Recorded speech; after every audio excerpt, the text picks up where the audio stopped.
Merhaba arkadaşlar, Developer Reaction kanalına hoş geldiniz. Bugün yeni bir video ile karşınızdayım. Bugün kimi dinleyeceğiz? Bandmate dinleyeceğiz. Bandmate'in Maggie isimli şarkısını dinleyeceğiz. Nereden öğrendim bu şarkıyı? Saiki belgeselini çekerken orada bir kesitte vardı. Ben bunu dinlemedim dedim. Misa'nın bası kulağıma geldi ve dinlemediğimi fark ettim. Hemen onu dinlemek istedim. Şimdi Fransızca anlamı büyü demekmiş büyük ihtimalle. Bakalım grup bizi bu şarkıyla büyüyebilecek mi, büyüleyebilecek mi? Çaylar kahveler hazırsa hadi gelin başlayalım.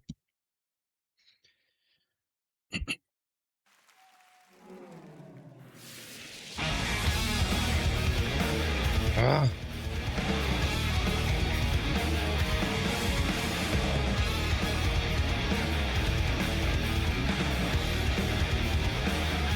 Evet, Bandmate videolarında ne yapıyoruz? Görünüşe aldanmıyoruz.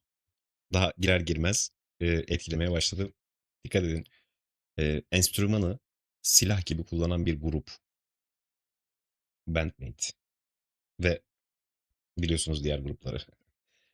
O yüzden fazla açılamıyorum. Yani teknik olarak e, en iyilerini bulmaya çalışıyoruz ya. En iyilerle devam ediyoruz şu an.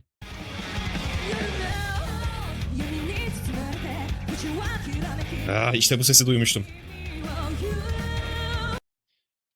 Hiç boşluk vermeden Kanami'nin o kirli ve enerjik riffiyle başladı. Direkt konuya girdi şarkı ve yakaladı hemen. Bir soloyla ya da böyle yavaş yavaş değil de direktmen içine çeken harika bir şarkı.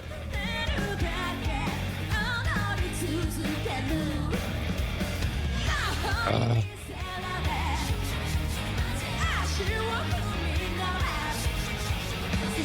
Bak siz de böyle yapın. Enstrümanları ayrı ayrı dinleyin. Atıyorum işte burada kaç tane var şu an? Gitar var, lead, iki tane lead, bir tane bas ve davul var ve vokal. Yani bu şarkıyı 5 kere dinleyin ve her bir dinlemede bir sonraki enstrümana odaklanın. Harika oluyor. Ben şu an Akane'deyim mesela.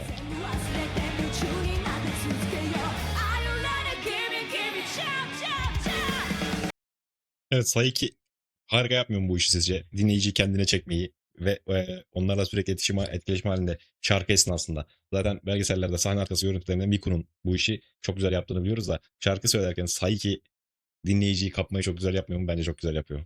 Çok beğeniyorum.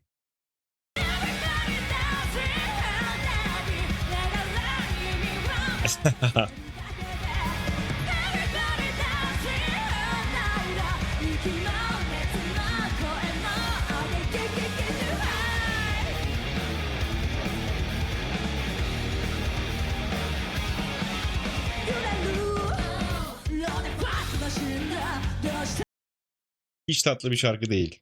Sert bir şarkı. Güçlü bir şarkı. Miku burada dikkat edin o Kuruppa modunda değil.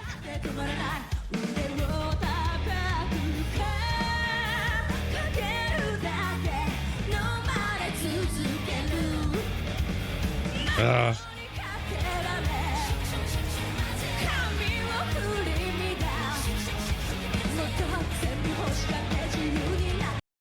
Size de oluyor mesela şöyle bir şey düşünün. Sırtınız dönük arkanızda 10 tane farklı baterist var. Akane'yi orada çalmasından tanıyabilir misiniz? Örnek veriyorum. Görmüyorsunuz arka tarafı. Ben tanırım.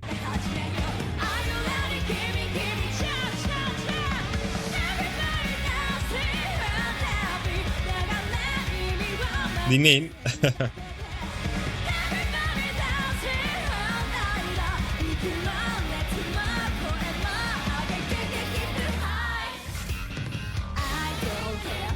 Tam bu kısmı görmüştüm Saiki belgeselinde yanlış hatırlamıyorsam. O yüzden direkt bu şarkıya geçtim. Yani bas çalmıyor şu an Misa. Resmen ritmi takip ediyor. Etmiyor. Adeta vokalle dans ediyor.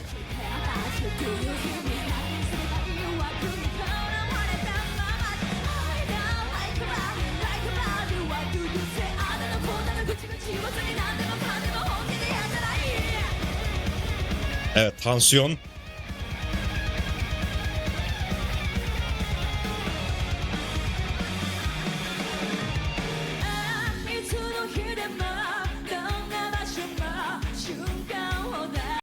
Bakın buradaki o yükselmeye dikkat edin.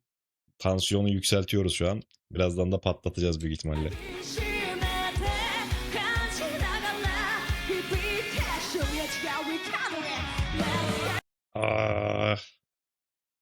Duydunuz mu Kanami'yi? Çok gittim. Tut. Miku ne güzel dolduruyor altı. Aa!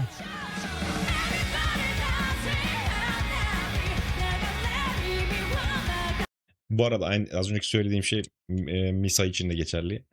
Sırtım dönük. Getirsinler kaç tane basçı getirirse. Çok benzer çalmadığı sürece eğer yani Misa'yı kendine e, idol olarak görmüyorsa bir kişi onun gibi çalmaya çalışmıyorsa direktmen tanırım.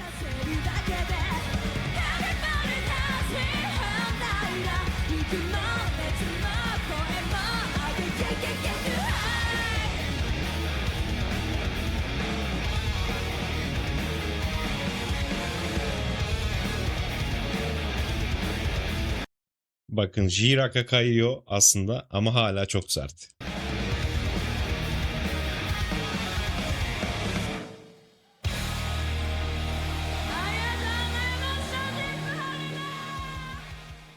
Evet, yine grubun klasik servis anlayışını modern ve oldukça teknik bir hard rock altyapısıyla birleştiren dinamik bir parça dinledik arkadaşlar. Şarkı özellikle enstrümantal katmanların karışıklığı ve grubun birbirine kenetlenmiş çalma stili açısından birçok önemli detayı barındırıyordu diyebilirim.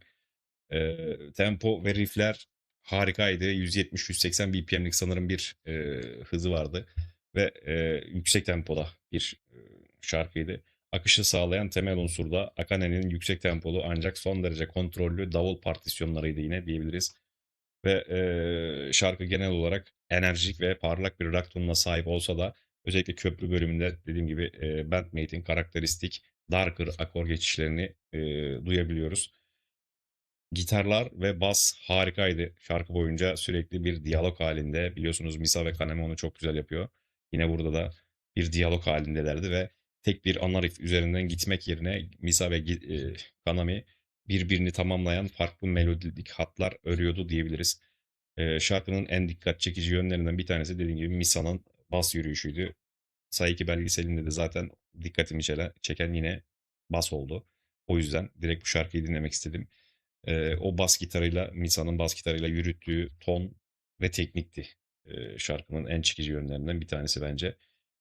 Maggie şarkısı bence bas gitarın sadece ritim değil, ritim tutmadığını, aynı zamanda ana melodiye eşlik eden bir solo enstrüman gibi davrandığı parçalardan bir tanesi olmuş diyebilirim yine.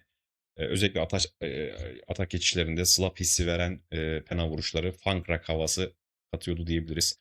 Ve Kanami'nin yine bu şarkıda tekniği duygusal bir crescendo ile birleştirmişti. Solo kısmında da hızlı legato geçişleri, o parmak hızının ve akıcılığın ön planda olduğu akıcı bölümler yarattı bize. Dinamik değişimler vardı. Solo sırasında ritim bölümü Akane ve Misa işte tansiyonu arttırması daha vurucu soloyu daha vurucu hale getiriyordu diyebiliriz. Biliyorsunuz Kanami'nin bir özelliği var. Yani bir sürekli yaptığı bir şey var. Melodik motif tekrarları ve varyasyonları meşhur onun. Burada da yine o şekilde hissettirdi bize. Saiki'nin güçlü ve karakteristik sesi ana gövdeyi oluştururken Miku'nun koro bölümlerindeki karakteristik yüksek frekanslı armonik destek vokalleri e, enstrüman karmaşıklığına rağmen oldukça akılda kalıcı ve catchy bir yapıdaydı diyebiliriz. Şarkıya derinlik katıyordu ayrıca Miku'nun bu destek vokalleri. Ve dediğim gibi catchy bir yapıda tutulmuş şarkı. Mükemmel olmuş bence. Akane'nin yine dediğim gibi onu dinlerken dediğim ya şu an kulağım Akane'de diye şarkının temposunu dediğim gibi sadece sabit bir ritimde değil sürekli değişen ataklar ve hi-hat oyunlarıyla canlı tuttu diyebilirim. Şarkının özellikle son bölümlerindeki hızlanma demiyorum, hızlanma hissi yaratan yoğunlaşma ve trompet vurguları grubun teknik becerisini sergilediği, daha doğrusu Akane'nin teknik becerisini sergilediği anlardan bir tanesi oldu. Bir tanesi bence. Dediğim gibi Maggie şarkısı Bandmate'in teknik kapasitesinin her zaman yapıyorlar bunu bu arada. Gösteriyorlar bize teknik kapasitelerini. Yine bu şarkıda da teknik kapasitesini bize eğlenceli ve yüksek enerjili bir paket halinde sunduğu bir eser olmuş. Şarkının dediğim gibi en büyük başarısı bugüne kadar yani bu kadar çok teknik detayı, karmaşık bas yürüyüşleri, hızlı davul atakları ve teknik sololar. Dinleyiciyi yani bizi yormadan akıcı bir rock şarkısı içinde eritebilmiş olması bence harika yapmışlar. Artık biliyorsunuz onlardan daha altını beklemiyoruz.